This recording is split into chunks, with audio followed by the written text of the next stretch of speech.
Welcome to Read and Learn English. Today's story is about the 7 habits. It is a story of a young woman named Sarah. Sarah lived in a small town. She had big dreams. But her dreams felt impossible. She was often afraid. She often felt small. She thought success was only for others. But one day, Sarah discovered a new way of living. A way that changed her life. It was the way of 7 habits. This story will inspire you. And it will help you practice English, step by step. Are you ready? Let's begin. Point 1. Day, Sarah sat alone in her room. She was sad. She said to herself, "Why is my life so hard? Why can't I change anything?" Tears came to her eyes. Then, something special happened. Her teacher gave her a book. The book was about 7 habits. Her teacher said, "Sarah, read this. It will change your life." Sarah opened the book. At first, she was not sure. But then, she began to read. She read slowly, she read carefully. She wanted to understand. The first habit was be proactive. Sarah asked, "What does this mean?" She read. It means, take responsibility for your life. Don't wait for others. Don't blame others. Don't just react. Choose your response. Choose your future. Sarah thought about it deeply. She realized something. She had been blaming her family. She had been blaming her town. She had been blaming her situation. But she never took action herself. That day, Sarah made a decision. She said, "I will be proactive. I will not just complain. I will do something. Even if it is small." The next morning, she woke up early. She cleaned her room. She helped her mother. Then, she studied for 1 hour. She felt proud. It was a small step. But it was her step. Each day she practiced. She stopped saying, "I can't." She started saying, "I will try." She stopped waiting for help. She started helping herself. Slowly, Sarah's life began to change. She had more energy. She had more confidence. She felt more alive. This was the power of habit 1. This was the power of being proactive. Habit 2. Begin with the end in mind. Sarah was happy with her first habit. She had learned to be proactive. She was no longer waiting. She was no longer blaming. She was taking action. But then, a question came to her mind. She asked herself, "Where am I going? I am walking. But what is my direction?" That day, Sarah opened the book again. The second habit was waiting for her. It said, "Begin with the end in mind." Sarah read slowly. It said, "Everything is created twice. First in the mind. Then in reality." She thought about it. She realized something.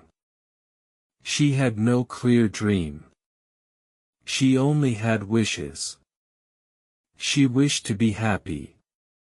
She wished to be free. But she had no picture in her mind.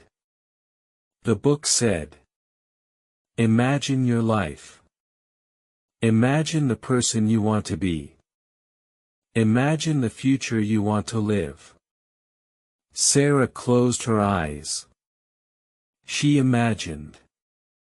She saw herself in a classroom. She saw herself teaching children. She saw their happy faces. She saw herself smiling. She opened her eyes. She said softly, "Yes. I want to be a teacher. That is my dream. That is my end." From that day, Sarah was different. She no longer studied without purpose. She studied with a dream in her heart. She no longer wasted time. She used her time wisely. Each morning, she reminded herself. She said, "My dream is to be a teacher. I will begin with the end in mind.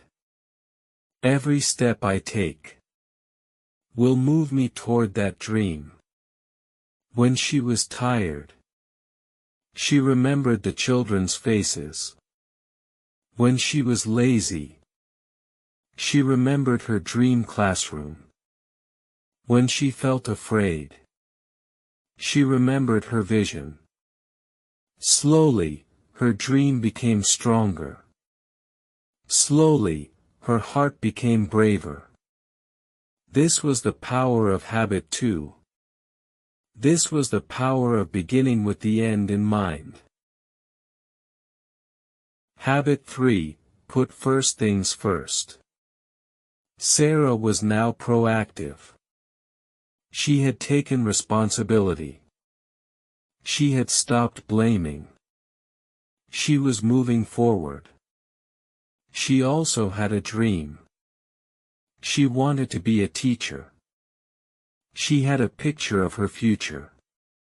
She had the end in her mind. But soon, Sarah faced a problem. She said to herself, "I have a dream. But how do I reach it? There are so many things to do. How do I choose what is important?" That evening, she opened the book again. It said, Habit 3, put first things first. Sarah read slowly. It said, "Discipline is the bridge between goals and success. You must learn to focus. You must learn to say yes to the important. And no to the unimportant." She thought deeply. She realized something. She was wasting time. She was spending hours talking. She was spending hours on small things. But she was not giving enough time to study. She made a new plan. She wrote it on paper. At the top, she wrote, "My dream, to be a teacher." Below, she wrote her steps. Step 1, finish my schoolwork. Step 2, read English books. Step 3, practice speaking.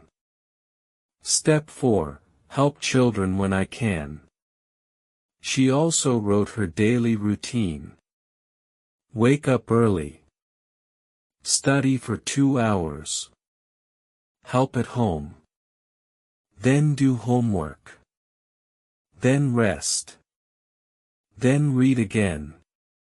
It was not easy. Sometimes, she wanted to play. Sometimes, she wanted to rest all day. Sometimes, her friends invited her. But Sarah reminded herself. She said, "Put first things first. If I do the important things first, I can enjoy later. Slowly, she became stronger. Her mind became sharper. Her time became valuable. Her life became more organized. This was the power of habit 3. This was the power of putting first things first. Habit 4, think win-win. Sarah was changing. She was proactive. She had a dream. She was putting first things first. But life gave her another test. One day, in her school, there was a competition. It was a speech competition. The winner would get books as a prize. Sarah wanted to join. But her best friend, Aisha, also wanted to join. Sarah felt nervous. She thought, if I win, Aisha will be sad. If Aisha wins, I will be sad. Is life always about one person winning and the other person losing? That night, Sarah opened the book again. It said, Habit 4, think win-win. She read carefully. It said, life is not a competition. Life is a cooperation. True success is not about beating others. True success is about helping others win too. Sarah thought about it. She asked herself, what if both Aisha and I can win? What if I support her? And she supports me? The next day, Sarah met Aisha. She smiled and said, let's practice together. Let's help each other.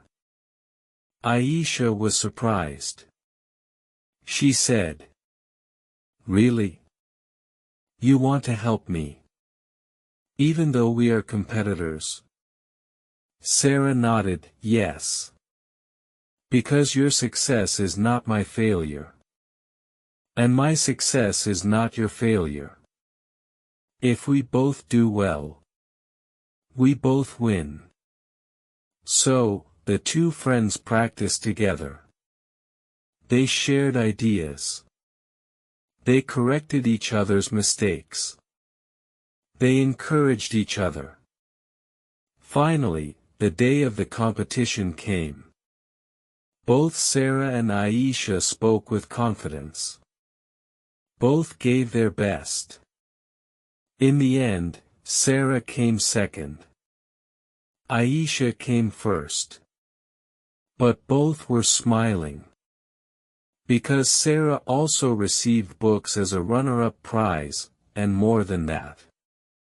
She received something greater. She received a stronger friendship. That day, Sarah understood. Win-win is more than prizes. Win-win is about relationships. Win-win is about lifting each other. Win-win is about creating a world where everyone can succeed. This was the power of habit 4. This was the power of thinking win-win.